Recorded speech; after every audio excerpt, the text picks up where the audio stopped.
Welcome back to another episode of the B2B Founder podcast, where we help B2B founders take their companies from startups to scale-ups. I'm your host, Brett Trainer.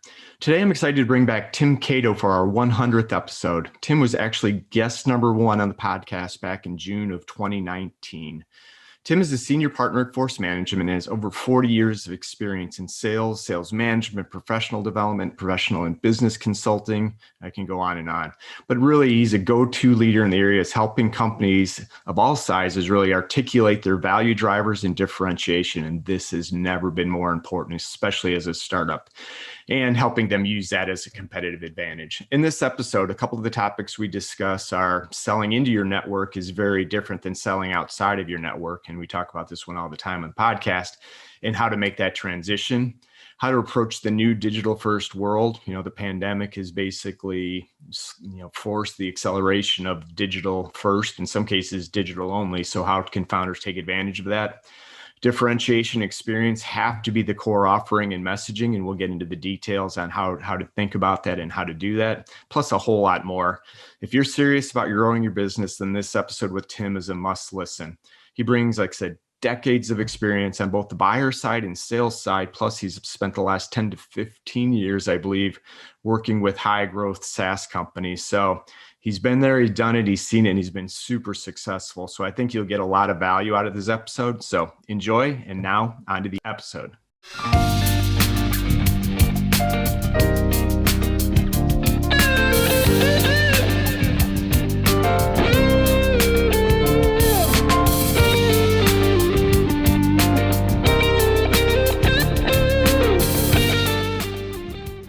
Hey, good morning, Tim. Welcome back to the podcast. Hey, Brett, how you doing? Good to be back. It's great to have you. And I cannot believe you were actually, I would call you were guest one. So episode technically 2, June 25th of 2019, we started this journey. I'd say we started together, but you actually kicked off the journey for me. So I appreciate it was definitely together, but how much has changed since then, huh? Yeah, not much is new, huh? Not much. But that's why I thought it was actually a really good time to get you back on the program. As like I said, we were talking offline a little bit. Yours is still the most listened to episode that we've had. I think it was the messaging and positioning. We talk about that. But as a reminder for folks who may not have caught episode number 2, maybe a little bit about your background and what you're doing today and who you work with today. And then we'll jump into the topic. Well, Brett, I'm a salesperson. That's what I do. I have been doing various forms of selling, sales management, sales leadership, and a little stints in marketing from time to time. But I have been in front of customers trying to make sure that you execute what it is you do at the point of sale. That's kind of my specialty, helping people put themselves in the best position to win, and then actually finalize the deal and then deliver on the deal. So that's what I do. Today, I'm a senior partner at a firm called Force Management. We specialize in helping people win bigger, better, faster deals. That's what we do. And as such, I play a variety of roles at Force Management. The one that people see me play most often is on a screen like this, helping organizations install our methodologies and make them work in their selling environment. Yeah. And I think you're understating what you actually do in your career, because the other thing, not only the sales, and we'll get into some of the difference with what we call people think of sales and how to actually sell are different, but you also worked and trained buyers for a stint as well. So that's what I really love. You get it and you understand it from the people who are trying to sell and the people who are trying to buy. Yeah, about 30% of the time I have worked in my career with the people that buy for a living. And I often tell sellers, the ones that are on the receiving end of our sales approach. And I actually got into that with an initial interest in being more credible with sellers, as you said. But in reality, I found there were a lot of very similar challenges on that side of the table as on the side that we normally find ourselves on. Yeah, no, and it's good. And I've been talking a lot recently about buyer enablement. Let's get away from sales enablement. I'm like, customer doesn't care how you enable the sale. It's how do I buy and take the friction out of the process. And last time you were on, we talked a lot about value drivers, differentiation, positioning, and messaging. And I thought we could revisit that one. Now we're post-pandemic. Almost everything we're doing is the way we're chatting today, right? Is delivery through via. And I think the customers, a lot of the time, the day is showing prefer this, right? You don't have to be face-to-face necessarily when they want to buy something. So I thought I would tee it up maybe where, we talked a little bit about the founder-led selling, and I think we kind of agreed that, a lot of the founders can sell with passion and enthusiasm into the network they know and can get the sale. But if we take it from the approach of, all right, now we're moving from startup to scale up, right? Other people are going to have to do the messaging. We're going to have our messaging online. I'd really kind of like to get your perspective on, all right, we're starting to get to this point. How should I frame it up? If I'm a founder starting to scale, I love Tim. How should I be thinking about this? Right. Well, it is an interesting but beautiful challenge to go from startup to scale up. Think about it. Startup in the early stages, you think you have an idea. You're thrilled when someone actually buys something from you because your idea is good. There's some validation. Then you start having some success and you're feeling really good about yourself. But you, at some point, will run into the wall or ceiling, if you want to put it that way, where you realize you being successful doing the business creates a challenge in you running the business. And for a lot of folks, the energetic founder that you talked about, they got it going. They maybe surrounded themselves with a couple of the initial core group that get it the same way they do. And there's that tight culture and we all understand it. And I trust these 4 or 5 people. They trust me. It's great. And then at some point in time, you're in one of those meetings. They used to be 3 hours in a coffee shop dreaming about what will be. Now it's 10 minutes on the phone or a Zoom meeting because we all got different places to go. And you realize we got a barrier to growth. And the barrier is us. And maybe even that founder, the barrier to growth is him or her. They love the business. They got great passion, but they hit that wall or that ceiling and they realize to get to scale up, some things have to change. And Brett, in a weird kind of metaphor, I will talk about what we all likely went through probably about a year ago today. All right. It's been about a year ago. We realized this pandemic thing is going to be serious. It's not going to be just a few weeks, and business stopped. And what I found, and through our own experience, organizations that hit that wall that were able to push through had to make some changes. They had to pivot from what was comfortable and they had great passion around and maybe differentiated them to now they have to come up with a different way. In our case, we flew to locations and we conducted sales training. Big hotels, big ballrooms, anywhere from 80 people to 1,000 people. Right. Well, guess what? That's just not happening. So we could moan about things. We could all hide for a while in the shell, as you can imagine. That's not acceptable. So you got to pivot at that moment. And that's where I think for moving from scale up to startup, you got to take a little bit of your own medicine. Because, we talked about it before, Brett. My view of selling is that it's just problem solving. Yes. What are things like now? What's the impact of it? How would you like them to be? What good things would happen? Unless you and I figure out the requirements you're going to have to put in place, unique to you and your organization, that help you get from here to there, right? And if I can do that, then that puts me in a position to then say, here's how I think I can help you solve your problem based on the specific requirements that you decided on, customer. So I think, okay, let's take our own medicine now. This is the way we did business before the shutdown. What are we going to do to be able to get to the after state? What are our requirements going to be? Quick example for someone like me, I had to learn more about Zoom than I ever thought I would need to know, right? And different ways to deliver when I can see you on a screen this big, but I can't be in the same room with you. And I thought, oh my goodness, how do I translate the energy? How do we translate the experience? Well, I happen to be sitting down right now, but most of the time I deliver, I'm standing up. You are one of 100 people on my screen, but I can see all of you, not just the 20 people on the tables right in front of me. I can see all of you. I could call on you. I could keep you engaged. I could send you breakout groups. Hey, problem solving. Figured out what we wanted, adjust the requirements accordingly. So what happens when that goes on in our business? We've been successful. We've got something started, but now we've hit that wall. So what's the difference where we're at in the negative consequences? I can't get to all the business I have. What a beautiful problem. Yeah, good problem to have. Right? Exactly. But it's still a problem.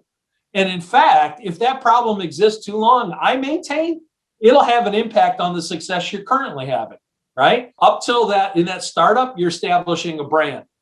You start failing at Scaleup, guess what? It impacts your brand. You know, the unreliable, don't deliver on what they said company. And that's not a brand we want. So I think it's an important problem that we've got to address and then get back to those requirements. If I'm that energetic founder and I realize there's only so much I can do. And I know it's not exactly the same thing, but we've got a wedding coming up in our family recently, or in a few weeks actually. And we're going to host a little soiree the night before at our house. So we start looking around the house, you know, the honeydew list just was Yep. But there was a lot of touch-up paint. And I said, why don't we just get a painter in here and whoop, take care of it one day, then I can do all this other stuff. Well, the guy showed up today. And one of the first things he said is, you know, we could do all this work. The thing I'm concerned about, Tim, is if we can get it done in time. We're slammed right now.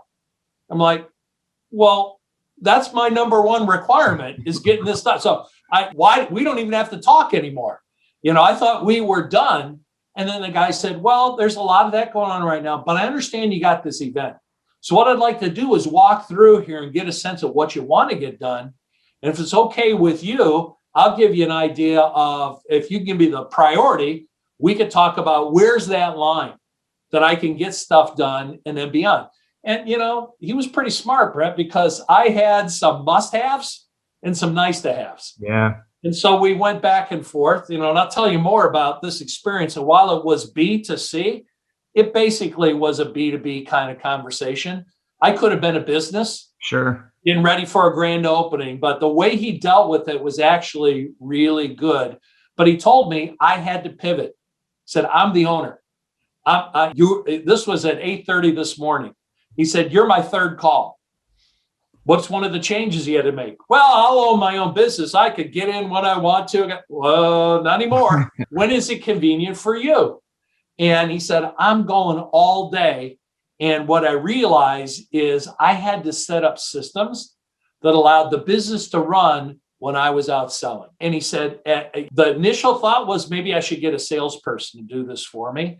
The reality is I'm really good at sales, but what I got are two, I don't know what the word to use, but I'm going to basically say project managers, foremen that are much better at getting to jobs, getting them set up. They could both manage 4 crews at once instead of 1. So I basically doubled my capacity just in the last couple of weeks, maintain the quality. Right. So he's making an adjustment to be able to address the big problem he has, which is he had hit the wall. And owning that business all of a sudden wasn't as much fun for him. There were limits on what he could do. And if he could find a way to break through it, Zoom. He said, I've just now started to get back to going and dealing with people live. I was one of the only painters in this area that did a web meeting, and I had to do the people just walk around with their phone.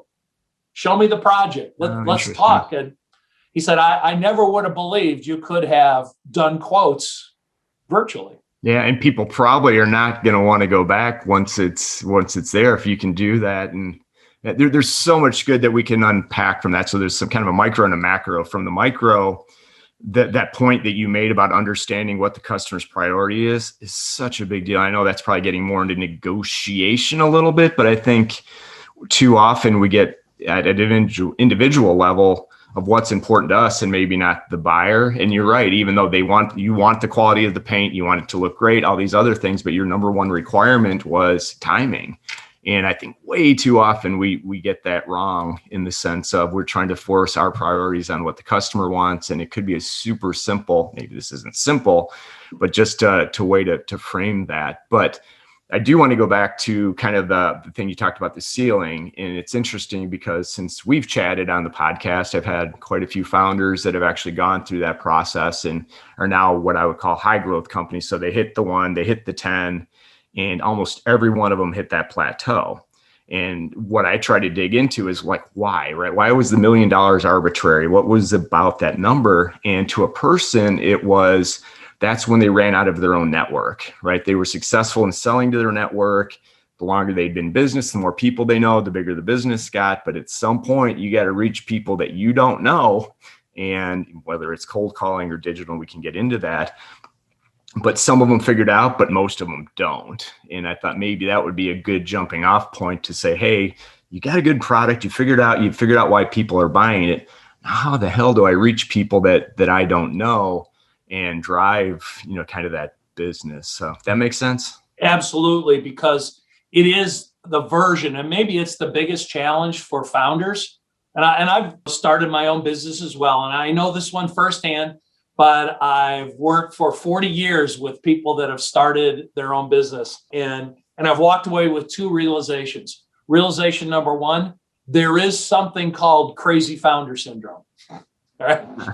That is absolutely a reality. This success has caused me to believe everything I do will work. Crazy founder syndrome. I've been really successful because I've had these unbelievable standards that I'm going to make sure everyone lives up to. That's fine. Comes a time when crazy founder syndrome actually works against you.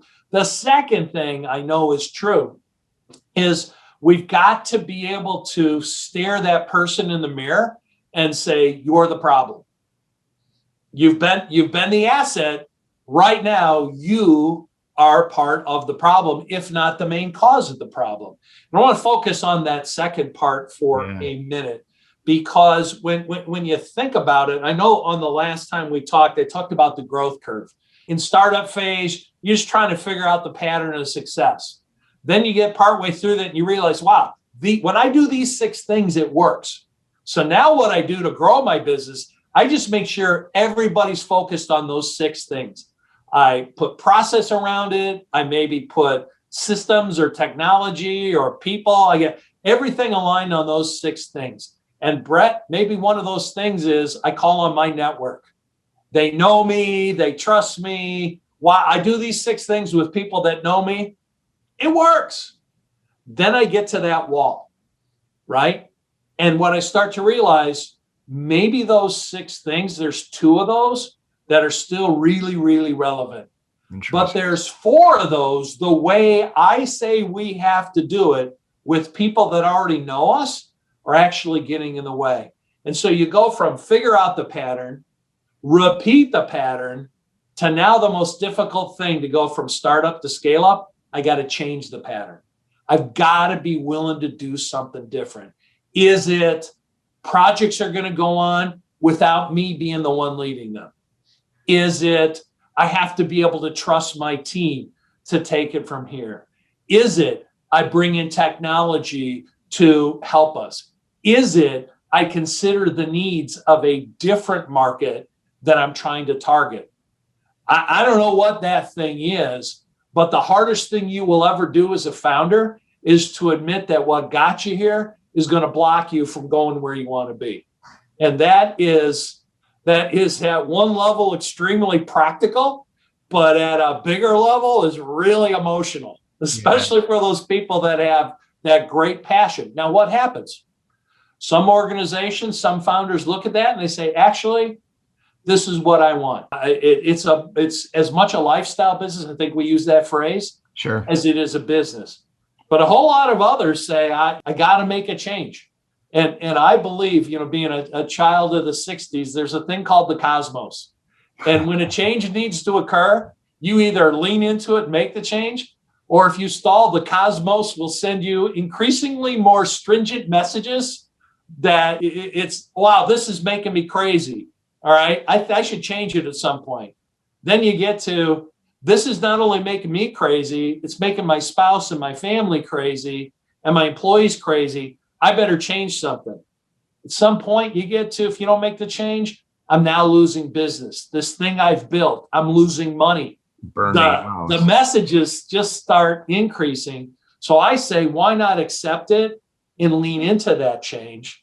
And as I said, it's emotional on many levels. And this is where the person in the mirror moment comes in, to be willing. And I'm going to give you what would I recommend someone do? Be willing to look at yourself and do as an objective an assessment of what served you well to this point that's going to get in the way going forward. And sometimes you need help with that because you're so close to it, you can't see it. Feedback from customers, those people that are around you, or your network, whatever. But being willing to do that, I think actually can be the key to opening up. So with all the passion and belief you have in your business, being willing to step back and say, as great as it is right now, what's wrong with it? Well, it's definitely easier said than done, because even the founders that did get through that threshold or the ceiling, it took them much longer because they didn't want to let go, or they didn't know where to let go. And I actually had a guy who was on Shark Tank. It was the Bebo, right? It was like this male. He was a product guy at heart. He got a deal on Shark Tank. And when I had him on the show, he actually announced on the show that the business was for sale, because he's like, you know what? I don't want to manage people. I don't want to grow companies. I like the product piece, so somebody else can go and grow it. And I don't hear that very often. Right? Well, that's the beautiful thing about founding your own business, right? It should be what you want it to be. And you got to understand, what might be what it wants to be for somebody else might not be right for you. So I think that's an incredibly mature position. But if you're wrong, like I said, the cosmos will self-correct you, right, and bring you back to reality. But it's just something I see time and time again in my industry. It's not $1 million; it's like $10 million. For some reason, organizations get to $10 million, they're maxed out. Unless they make a change, they will die. Yeah, it might not be next year. But I've been doing this a long time. The number of companies that were number one in their space that don't even exist anymore, and haven't for a long time, because they couldn't break through that one threshold. Oddly enough, there's others that said, well, we don't want to be that bigger. We want to be an $8 million company. And we're going to keep things this way. And what do they do, Brett? Well, this is the second part.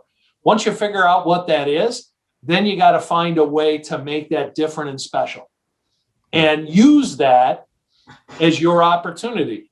That painter that showed up this morning, I give this guy credit. He said, I've owned this business for 4 years. It's my dream. He was a paint manufacturer rep, knows paint, does all that stuff, but finally said, I don't want to have a patch with it, but I want to do it. I want to own my own business. And, you could tell he's got some big corporate experience that he's bringing into this thing. But he has said, as slammed as we are right now, the plan's working. I like this. I like the getting out in front of people. And so the way I'm going to deal with the challenge of growth is put systems in, put people in, put structure in that will allow me to continue to do this. So what was his value proposition? Tim, you will always be working with me. Based on some of my experience, that was a very powerful thing. But then I love what he did next. You can imagine people start dealing with me, even in a B2C experience. They're like, who is this guy? I'm like, I need to know, because I need you to know. I'll pay what you ask, but I'm going to be very demanding. He said, okay, well, let's talk about what that means in 2 ways, Tim. I said, what? The job and the experience. I said, okay, let's get through the job part quick. What do you mean by the experience? I said, well, you can imagine my little heart, Brett. Yep. Said, I got a few questions I want to ask you about your experience, the daily routine around here. I said, what do you mean? Well, I have great respect, as does everyone in my company, for the fact this is not a job site. This is your home. So I'd like to know a little bit about the daily routine. Are there hours in the day we can't be around? The dog. If the dog gets outside, is that a problem? Tim, tell me about the way you want to be communicated with. And he just went through a series of 7, but the best one was, you've had painting done before. What'd you like about previous job? What do you not like? And I came back to attention to detail was my number one thing. And I said, in this case, timing. He said, well, great. Well, I need to be real straight with you right now because this is the way we operate. We can do all this, but not in 2 weeks. Right? So I'm going to tell you right now, these 5 things we can knock out in 1 day. This other part of this project, which you said was lower on your priority list, Tim, we're not going to be able to get that done for you on time, because what I think you don't want to have happen is the day before your party, when people are showing up, we're just wrapping up the job. I don't even know if we could get to that point, but you don't want to have, wet paint signs all over your party. You know what? And I respected that. But here was the thing he told me. I want my business to run in a way that you're always dealing with me. And he said, at some point, that's probably going to change, but not right now. I like it best, and I think it works better for you. So what happened, Brett, and this is my long-winded way of saying, getting back to differentiation. You talked about negotiation. I think the upfront part of being able to negotiate for value because you offer something unique and special ties back to differentiation. And differentiation is all about making what makes you different relevant to the customer. And this is something I see founders miss all the time. In that startup phase, when they're selling to their network, in this guy's case, right? You already know me.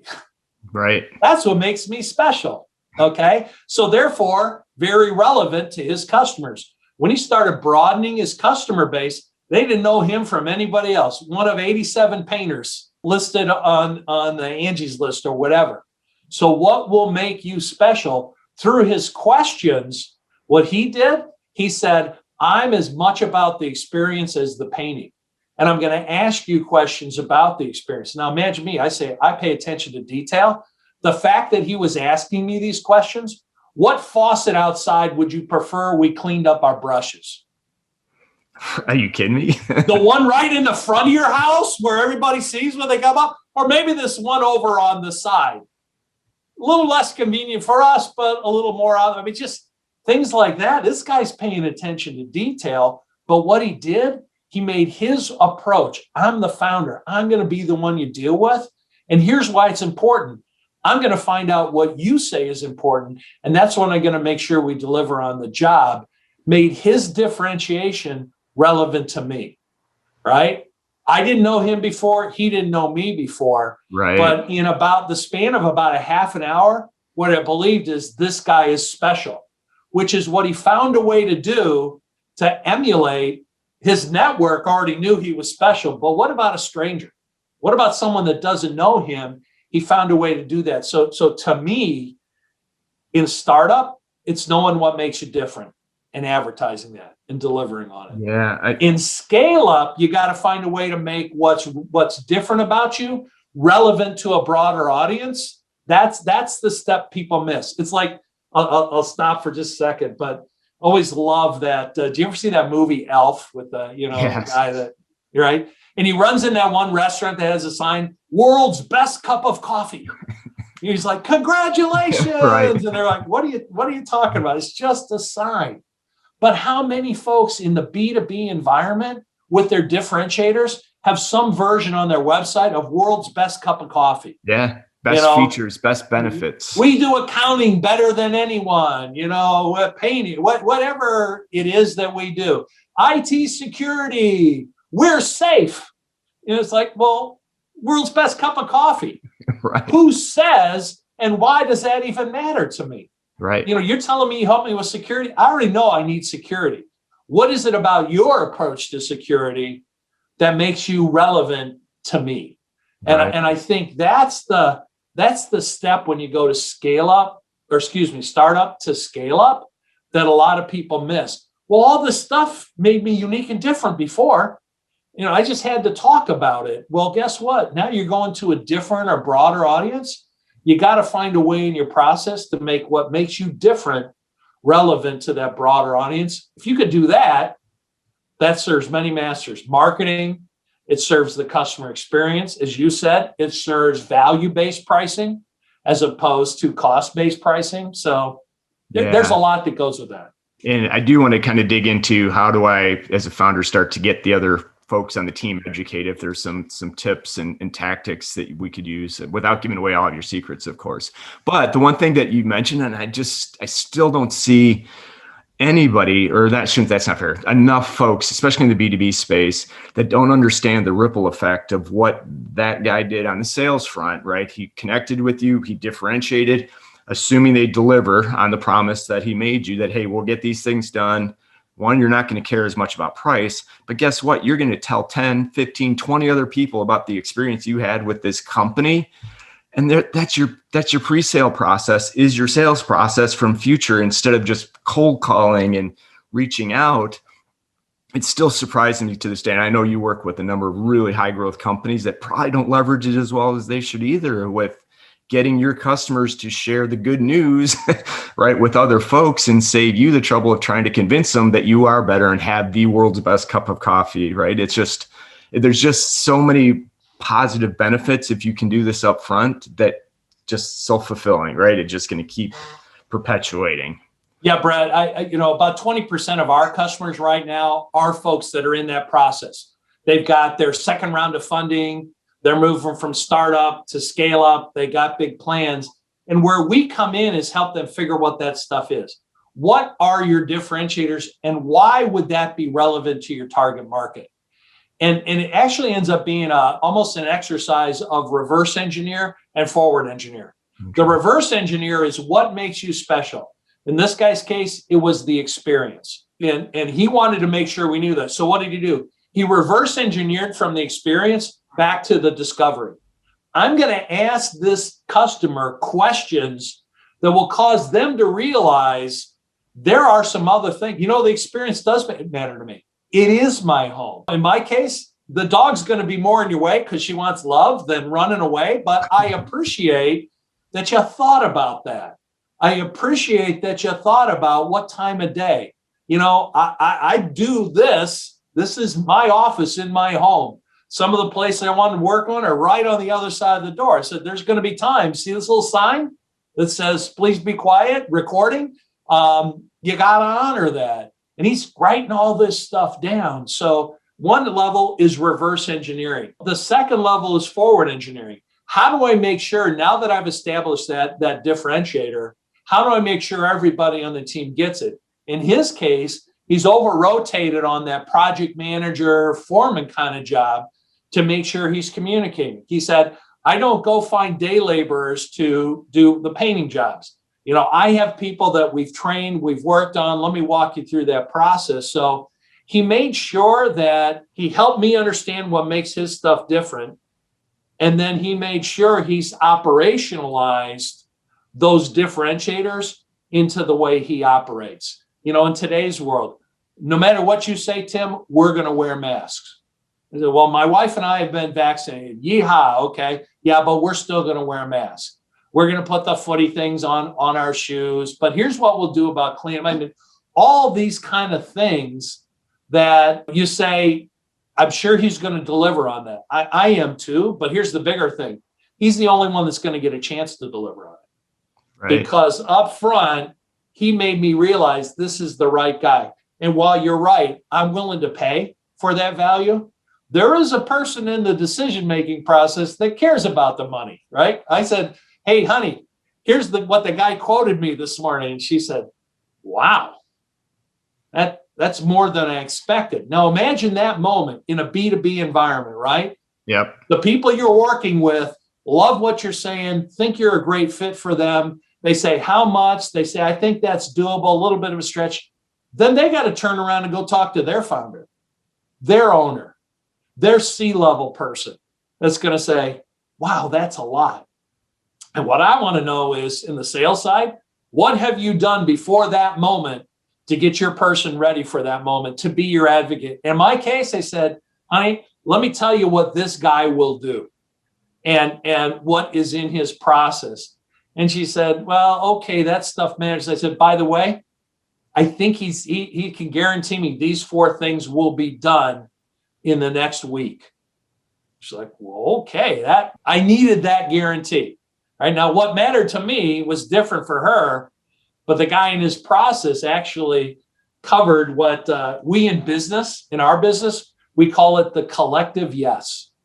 The collective yes. Realize that if you're selling into a complex organization that has multiple people with multiple interests, at some point, it's not just your point of contact saying yes. They probably got to sell it or justify it internally to somebody else. Right. So what are you doing in that? Establishing your differentiation, reverse engineering to figure out your discovery questions that are not just aimed at this one person, but aimed at the collective yes, which means you probably have to ask a question about their decision process. Yeah. Who besides you will be impacted by this?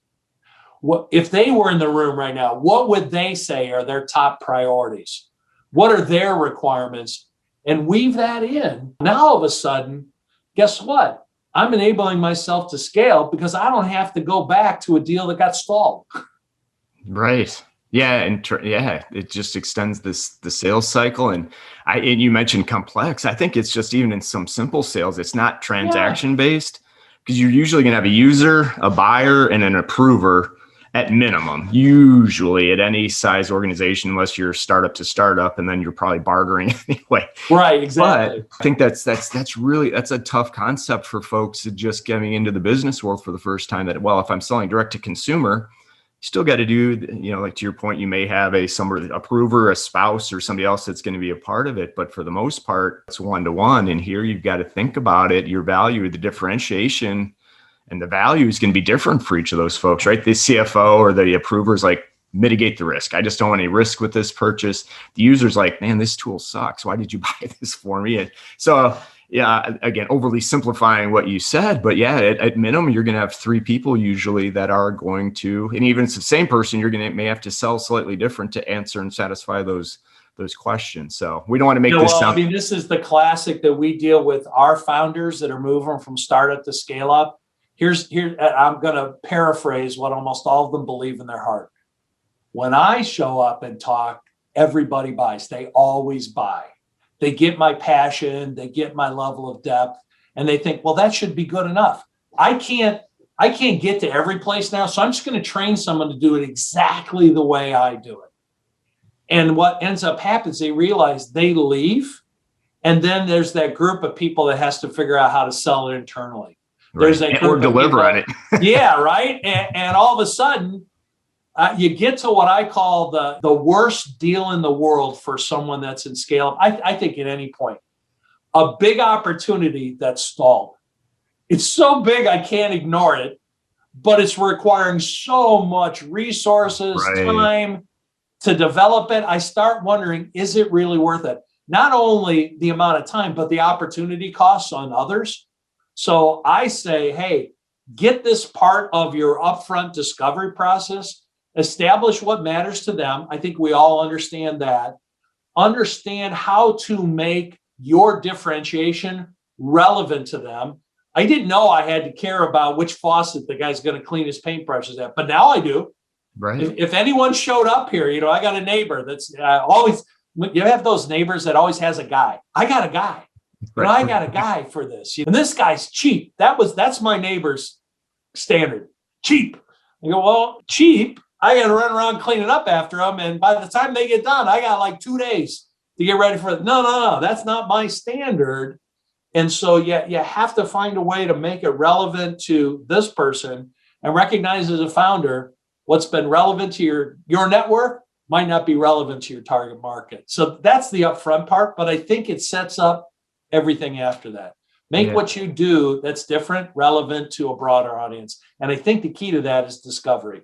Whether it's live, whether it's on your website, whether it's through some other form of marketing that you do, whether it's social media, how are you going to make what you do different? My wife's company, she's doing monogram clothing. Might not make a lot of sense in the north. Down here, it's everything. But put a monogram on everything. I know you got a child in Alabama just like I do. I'll monogram the goddamn car. 100%. If it moves, monogram it, right? But what she's looking for is not to do monogram. She's trying to create a brand. This is wearing those kind of clothes makes a statement about you. And so everybody that does that on their website, it's upfront pictures of a monogram. It's here's a quarter zip, here's some luggage, whatever. Hers are all 20 somethings, more mature people having fun, happening to be wearing product or using some of their product. And so she's trying to figure out a way.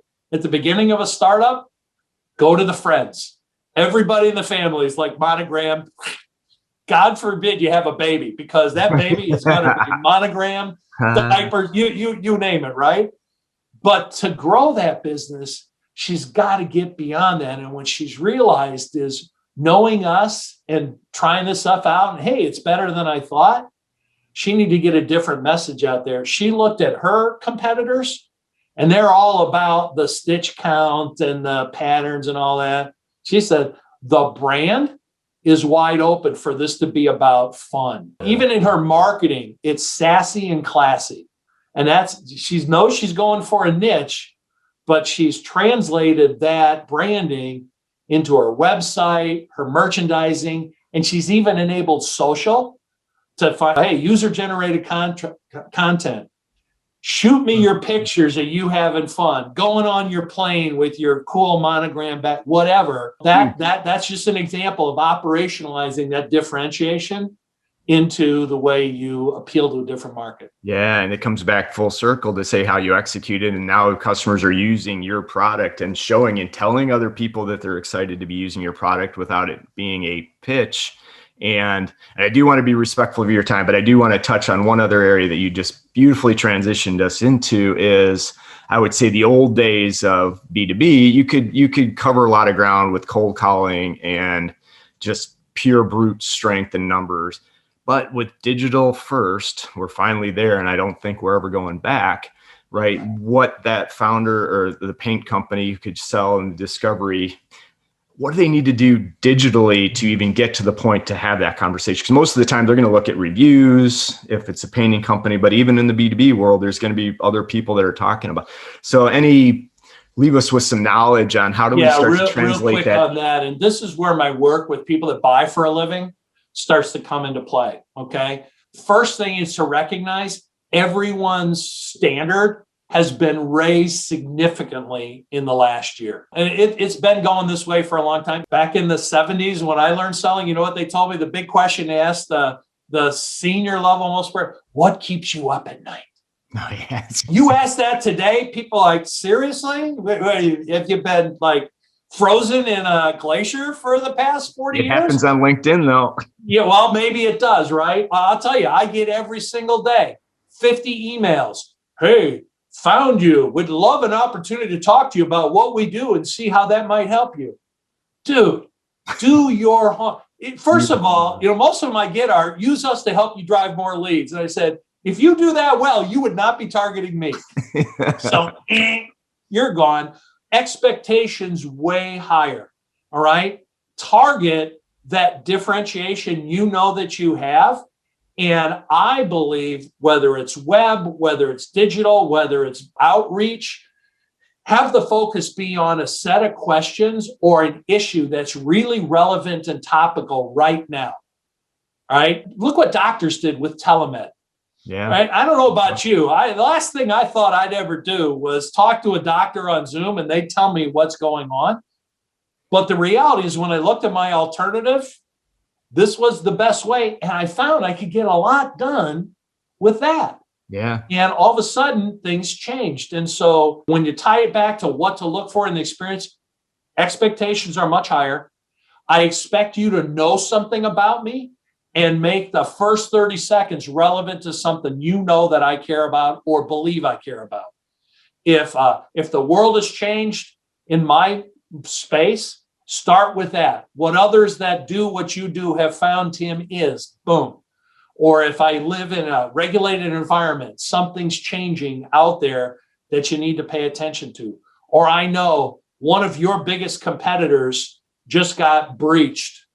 And I know it's top of mind for you. I don't have to conduct a live call with you to know some of what will matter to you. Right. So I target that from the very beginning and let you know I'm not just some Joey Bag of Donuts showing up saying, would you please give me some of your time that I can pop up, maybe sell something to you? No, you've done your work before you call me and you're talking about something that's highly relevant. Even if I'm not interested at that moment, I will likely respond. If it's just a blind, it could tell I'm on a mailing list, junk mail. Yeah. No, I 100% with you. And I'll even reach out to them like, does this ever work? I mean, does this pitch ever actually work on anybody? But I'm beyond that. You can imagine me. I send them, if this is not working, let me give you a website to go to. And, I think we can help you. Well, and I think too, that's another good transition a little bit, but still talking about the value and how you connect with folks. And obviously I'm familiar with your business, and one of your best lead sources, I'm guessing, is the people that have gone through your training and programs, then bring it to other companies and it spreads.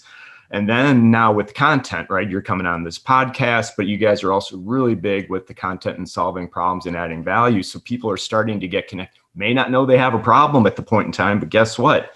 You're out there educating people on what that problem is. And life is so much easier when people are coming to you versus you having to go to them. And, just the last stat that I've read, which I can't believe I haven't known this from all the years we've been in the demand gen space, that only 3% of your target buying market is actively buying at the time you're reaching out to them.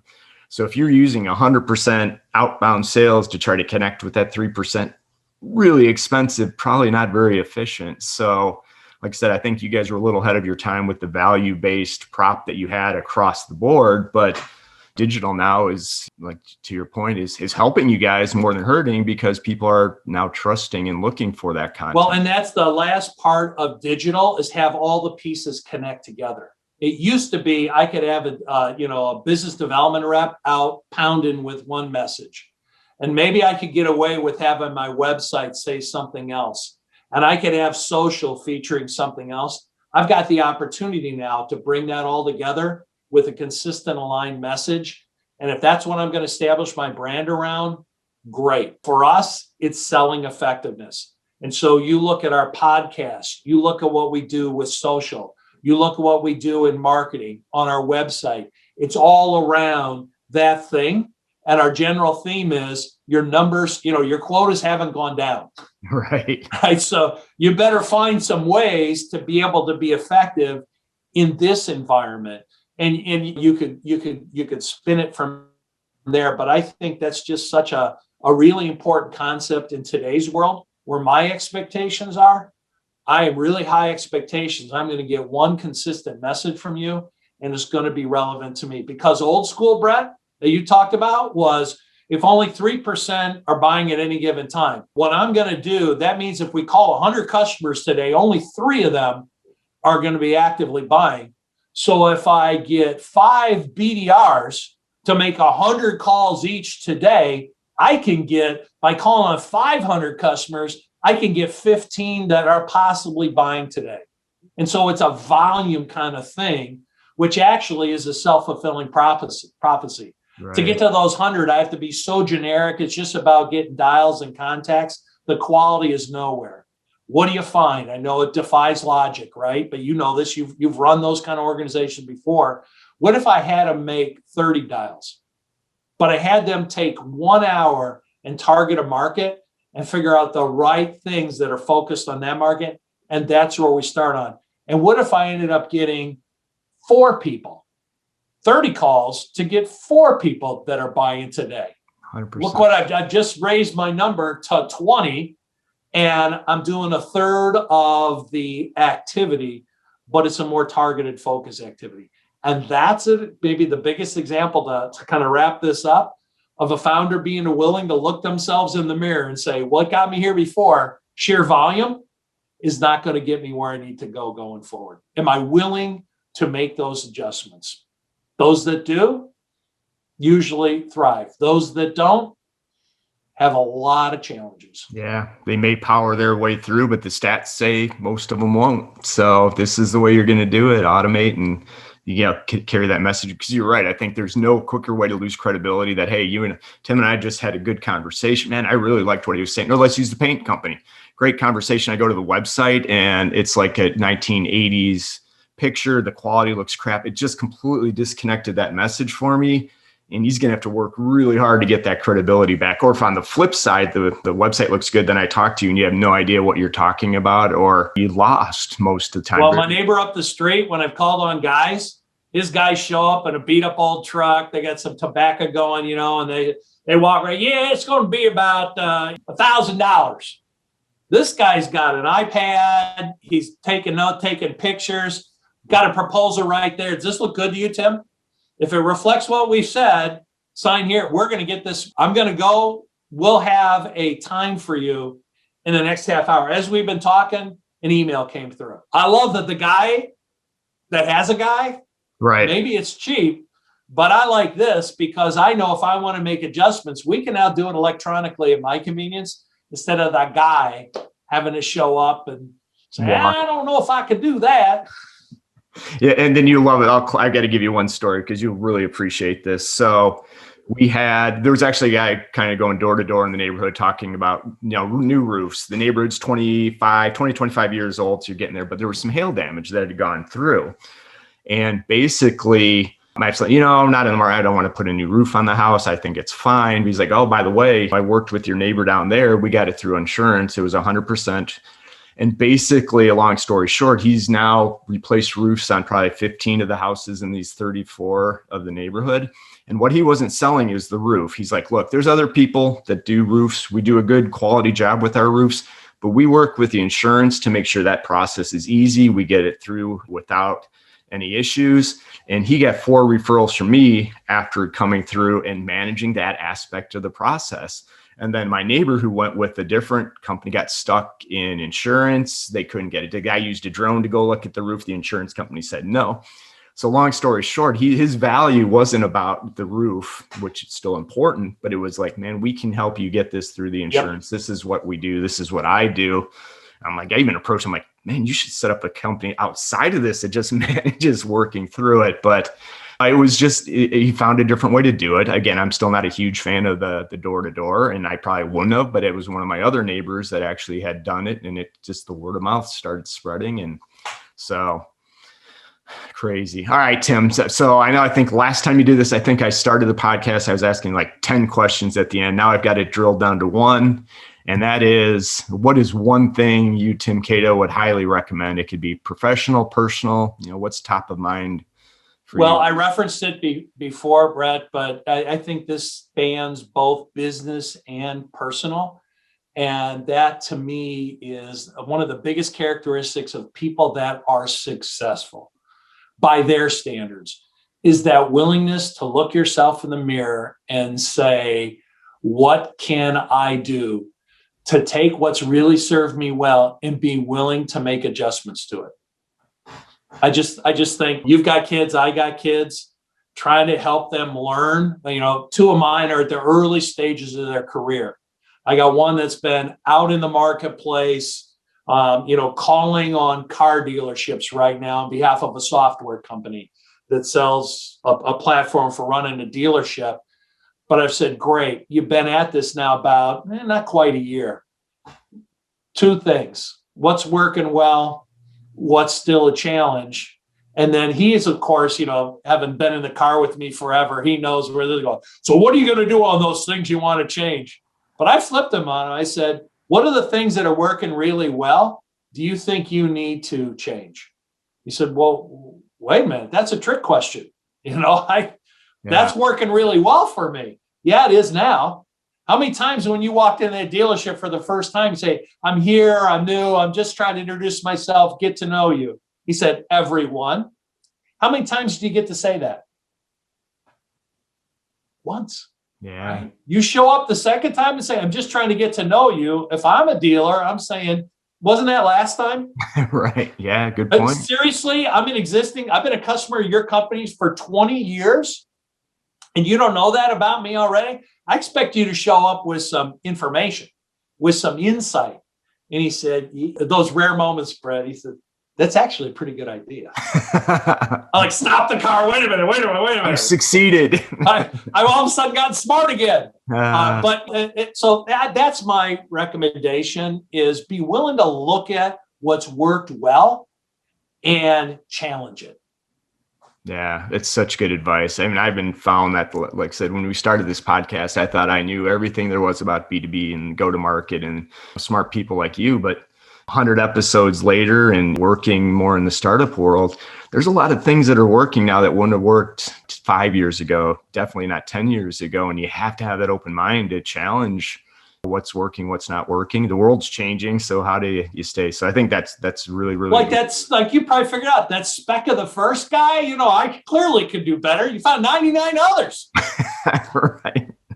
But always come back. So I do want to have you back on before we get to 200, because I do want to touch base that I think we see the light at the end of the tunnel here with the pandemic, and we'll get to I don't think there's going to be a back to normalcy. I think we've got a new normal, and the world's going to operate. The economy is going to operate differently. Businesses are going to So I'd love to have you back on in a few more months just to kind of talk about you guys made that pivot. But lastly, I'm sure there's going to be folks that want to reach out and learn more about you and where to connect with you. What's the best place for them to do that? Well, again, the company is Force Management.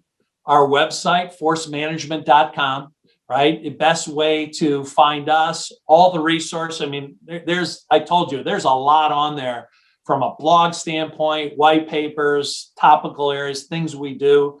You can find me on there. When you go to the About Us kind of section, email tcaito, TCAITO @forcemanagement.com. But we're out there. I know we got LinkedIn, Instagram, all those kind of places. And I'm probably going to get hooted on for not knowing exactly what those are, but we're everywhere. You type in Force Management, you will find us.